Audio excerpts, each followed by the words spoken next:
Hi everyone, is the screen visible? The share? Yeah, yeah, Amazing. Okay, good day everyone. Today I'll be speaking about Niyama, which is of course the second limb of the Eightfold Path of Patanjali's Ashtanga Yoga. Firstly, the yamas and the niyamas. Society as a whole has welcomed the physical side of yoga. And of course, asana is a good introduction to yoga for the world. Perhaps initially visually appealing and has incredible benefits for the body. The release of stress, stored tension, and even long held trauma through asana can bring real freedom. But that's just one branch of the yogic tree. And as we know, a tree cannot grow strong and tall if it doesn't have deep roots. It needs rich soil, grounding, and nourishment. This is where the yamas and the niyamas come in. They are the ethical and personal disciplines, the foundation of a yogic life. At the Yoga Institute, we are taught to not just do yoga, but to live it. The niyamas are daily practical choices, the roots beneath our practice, the soil where inner transformation takes root. Today, we explore the niyamas as that ground and how, through awareness and simple action, we can begin to root ourselves in strength, clarity, and peace. So, what exactly are the niyamas? Sutra 2.32 Shaucha, Santosha, Tapa, Svadhyaya, Ishvara, Pranidhana, Niyama. That is cleanliness, contentment, discipline, self study, and surrender to the divine. Let's go through them one by one. First, we have Shaucha, which means cleanliness and purity. Sutra 2.41 Through purity, there comes clarity, cheerfulness, one pointedness, mastery of the senses, and fitness for self realization. You see, it's not just about taking a shower or tidying up your room, it's about purity in every layer of our being, our environment, our body, and most importantly, our mind. We can practice kriyas to maintain physical hygiene, cleansing the nasal passages, the stomach, digestive system, asanas to strengthen the muscles, to massage the organs, to bring internal order. But what about the breath and the mind? That's where pranayama, and even more importantly, mindfulness and awareness come in.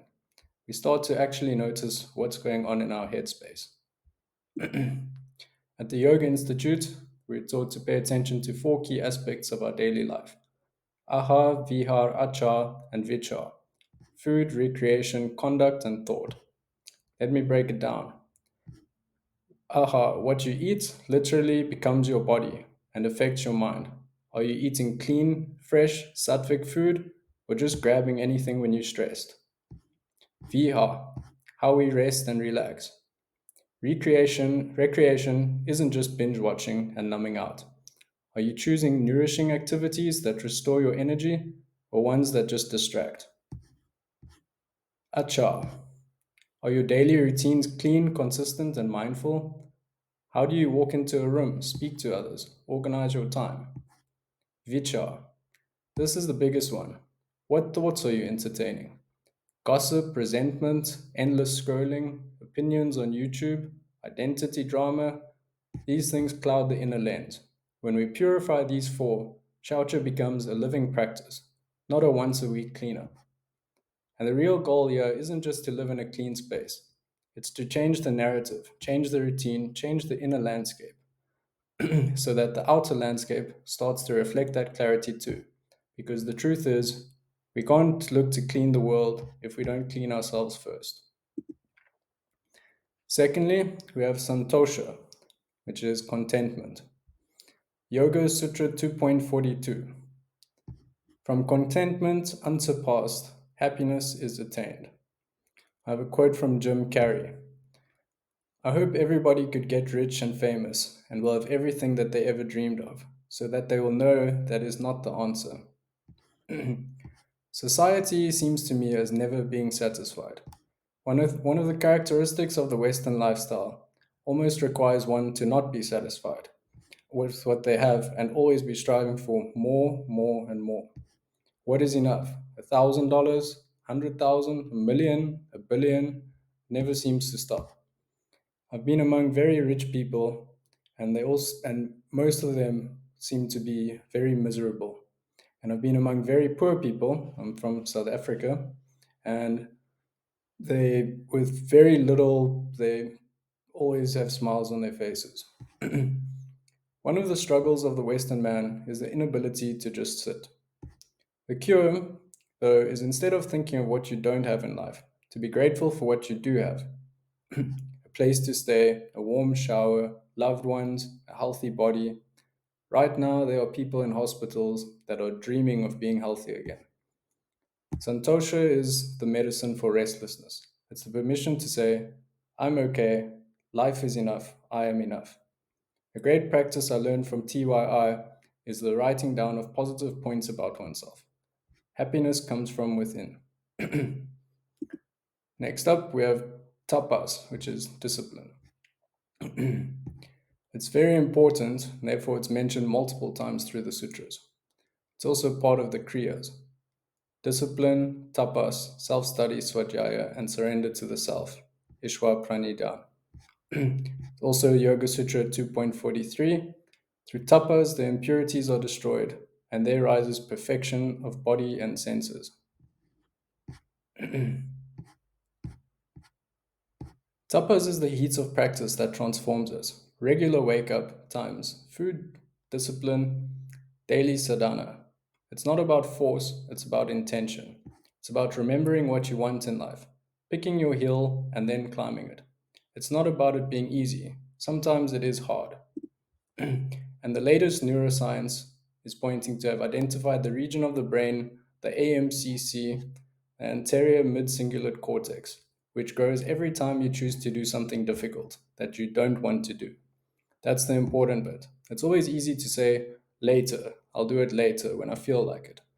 But when you choose to do the work required in that moment, that is where the magic happens. And that is where you grow your willpower. In the Bhagavad Gita, this is called abhyasa, the consistent effort to stay aligned with your path, even when it's boring, even when it's hard, especially then.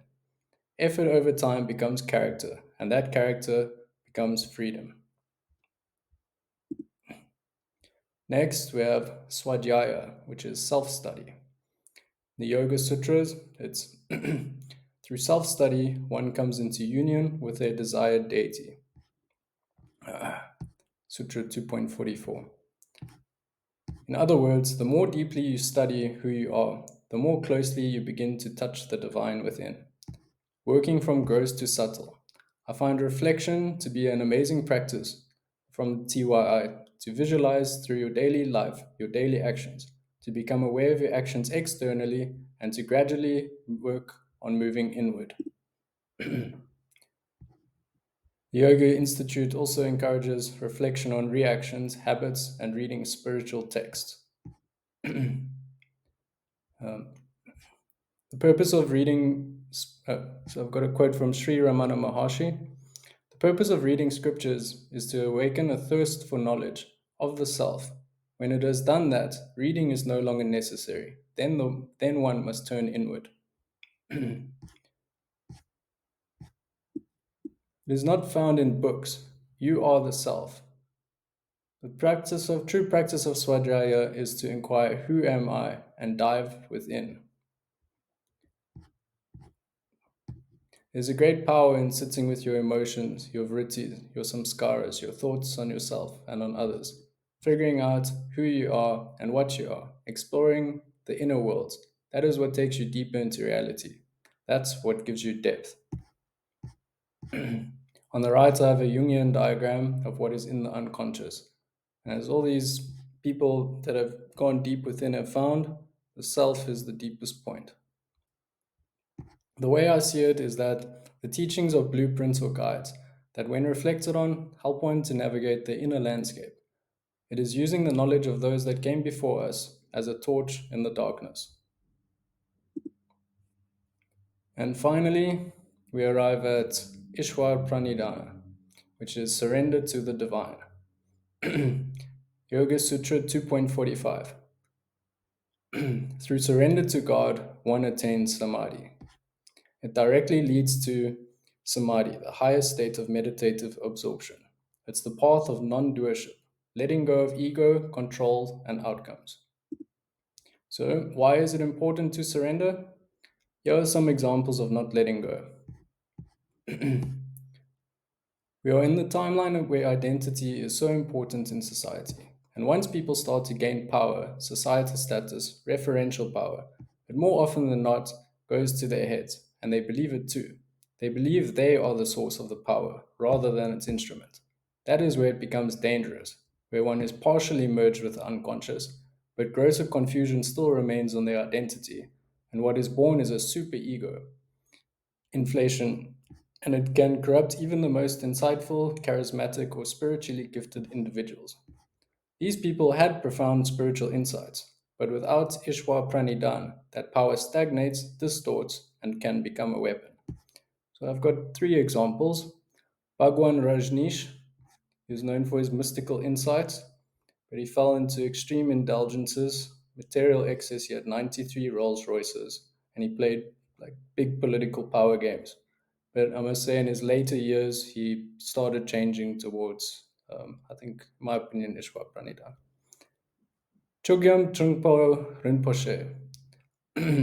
He was influential in bringing Tibetan Buddhism to the West, yet he suffered from alcoholism and crossed ethical boundaries with his students. Then there's Bikram Chuduri. He brought what people call as hot yoga into the West. And he'd say things like, "You are my student for life. I am your guru for life." He was accused of sexual misconduct and he was banned from entering the United States again. Um, so that's where it can become negative. So how can let's look at a few of let's look at those who by their humility rose to the greatest heights. In terms of athletes, Khabib Nurmagomedov, an undefeated fighter, he took no credit and he always gives everything to God. Usain Bolt, the fastest man alive. I want to thank God for everything he has done for me, because without him, none of this would be possible. Jiddu Krishnamurti, you are the teacher, you are the disciple, you are the master, you are the guru, you are everything. Padmasambhava, although I have no form, I show myself in any form. Although I have no name, I use every name, but do not mistake the form for the truth. The release of this energy is to give it all to the divine. The highest practice is therefore not the headstand, but the head bow, yoga mudra. Not my will, but the greater intelligence moving through me. Thank you and namaste.